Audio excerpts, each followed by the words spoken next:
Hi everyone, welcome to Edurotics, where we make your high school life simple.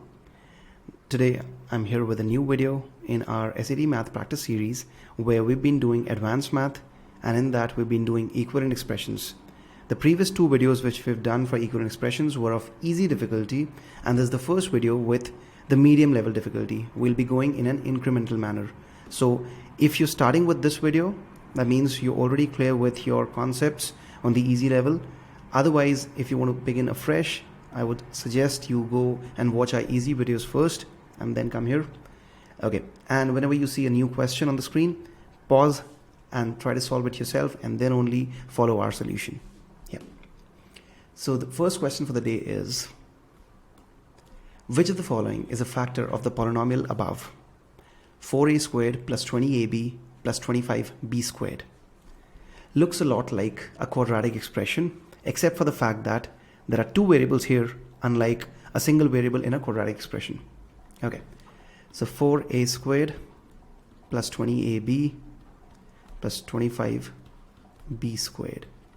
Okay, now whenever you see such kind of questions, I would always suggest first do a quick inspection of the terms to see if there's anything familiar which you could identify from here. For example, in this question, you could straight away head to doing it like a quadratic expression, but I would suggest first look at the terms. 4a squared. If you see 4 and 25, these are both perfect square terms. That gives you a hint that this could be a square formula. 4a squared can be written as 2a squared. 25b squared can be written as 5b squared. Then in the middle, 20ab. Can this be written in the way we want it to? Now you must be getting an idea where we're heading. So 2 times 2a times 5b. Is that possible? So 2 times 2 is 4 times 5 is 20 times ab, 20ab. So yes, what we were thinking of is precisely what this is. So x plus y squared, the formula, x squared plus y squared plus 2xy. That's what this looks like. Okay, so we can write it as 2a plus 5b squared. That's what it is. Or 2a plus 5b times 2a plus 5b. Now look at the options. A plus b, not present. 2a plus 5b, yes, that's there. So option B is the correct answer here. So now, since you had identified that this is a square formula, you could save a lot of time doing it directly. Otherwise, you can also do it like a quadratic. I can show you how to do that as well. So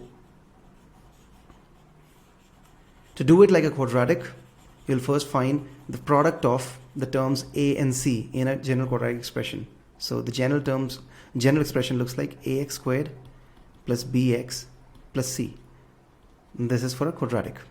So here we first find the product AC, then we split the B into two parts, B1 and B2, such that B1 and B2 add up to B and B1 and B2 multiply to give AC.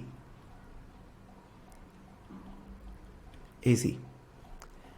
On a similar note, we'll try that here. So 4 times 25, that's 100. So we need to split this 20 into two parts such that they add up to 20 and multiply to 100. That's straight away 10 and 10.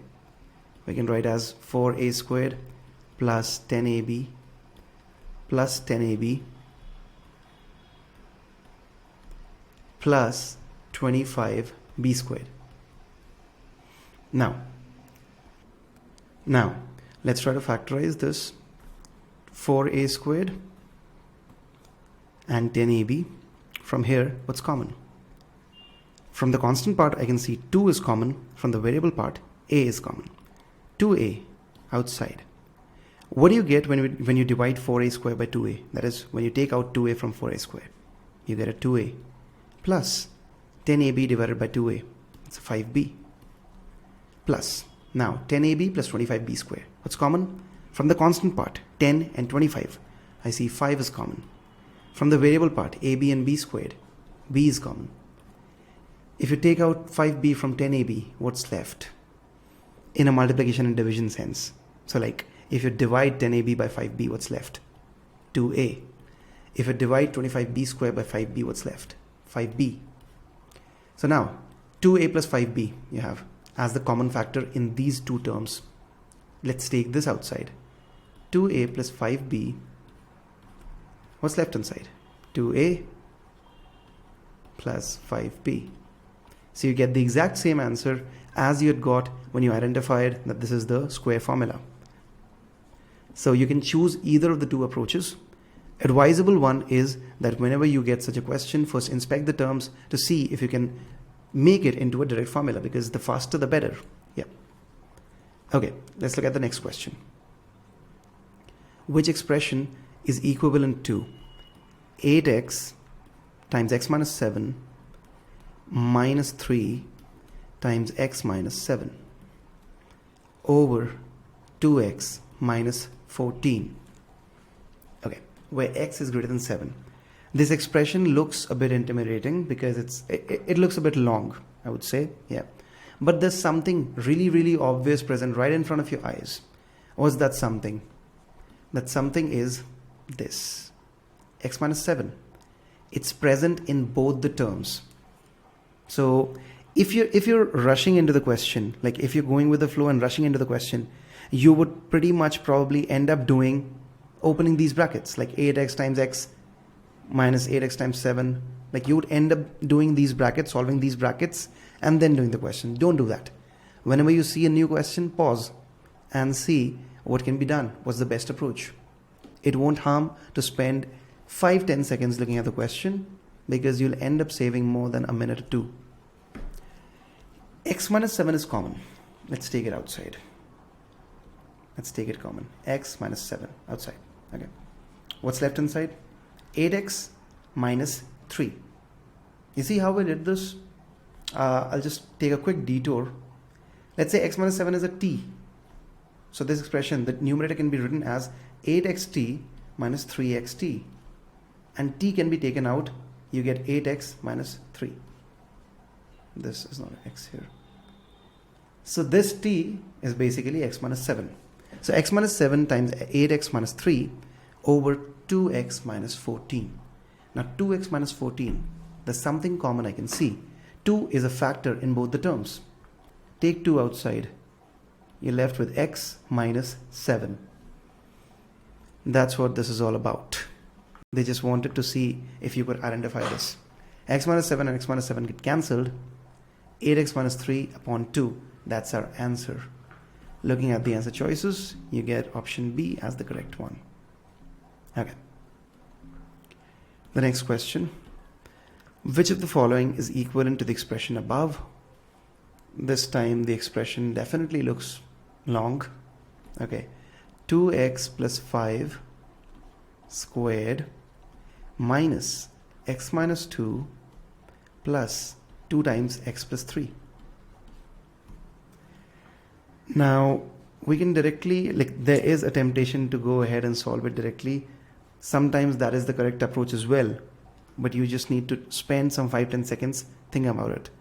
So if I think about it, 2x plus 5 squared, so this will be opened into the expansion of the square formula.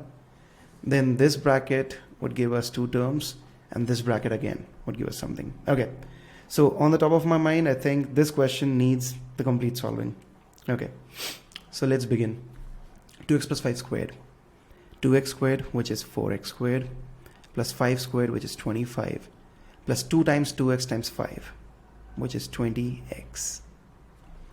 Now second bracket, negative 1 multiplied to x is a negative x. Negative 1 multiplied to a negative 2 is a positive 2. Plus 2 multiplied by x is a 2x. 2 multiplied by 3 is a 6. Now plain and simple algebra. Combine the like terms. There's just a single x square term that will remain independent. 1, 2 and 3. These are 3 like terms. So 4x squared plus 20x plus 2x is 22x minus x is 21x. 21x. Then 25, 2 and 6 all in addition. 25 plus 2 is 27 plus 6 is 33 plus 33. This was pretty much plain and simple algebra. You opened all brackets, simplified the stuff, and you get option A as the correct one. Okay, perfect. Next one. Which of the following expressions is equivalent to the expression above? Now this is a different type of expression. It's a power expression with square roots as well, like roots as well. So I'll take a quick moment, a quick opportunity here to quickly decode what this was. Whenever you have root x written, this means x raised to power 1 over 2. The 2 should usually be here, but it's understood and they don't usually write it. Whenever you have something written like this is the cube root of x. In absolute terms, it's x raised to power 1 over 3. So similarly, whenever you have the nth root of x written, it usually means, or it actually means, x raised to power 1 over n. Okay, so in our case, you have cube root of x cubed y raised to power 6.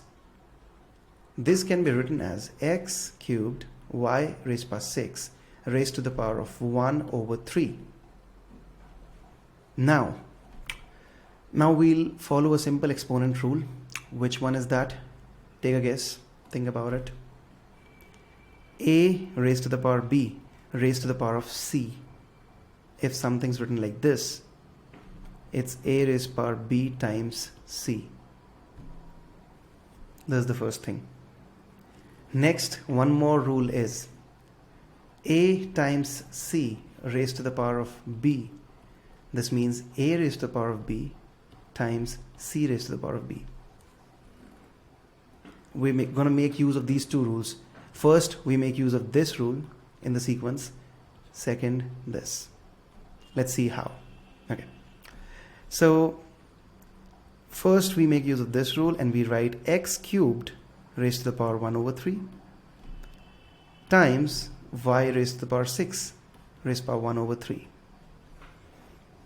Next, what do? We make use of the second rule. X raised to the power 3 raised to the power 1 over 3 means x raised to the power 3 times 1 over 3. And then second, y raised to the power 6 raised to the power 1 over 3 means y raised to the power 6 times 1 over 3. In both the cases, as you can see, 3 times 1 over 3, that will just leave us with a 1. 6 times 1 over 3, that will leave us with a 2 in the numerator. So the answer is x raised to the power 1, y raised to the power 2, or y squared. So from the option choices, xy squared, that is option B. So make sure you keep practicing. I hope you learned something new today in this video. Now you can find this worksheet, if you want to solve it on your own, you can find this worksheet on our website eduretics.com under the free resources section once you sign up. Okay. So if you haven't subscribed the channel yet, go ahead and subscribe. If you're preparing for the SAT or ACT or GCSE, we offer good preparation programs for all of the three. Okay. So do check us out on our website. Like, share, and comment on this video. Yeah. Thank you. Bye-bye.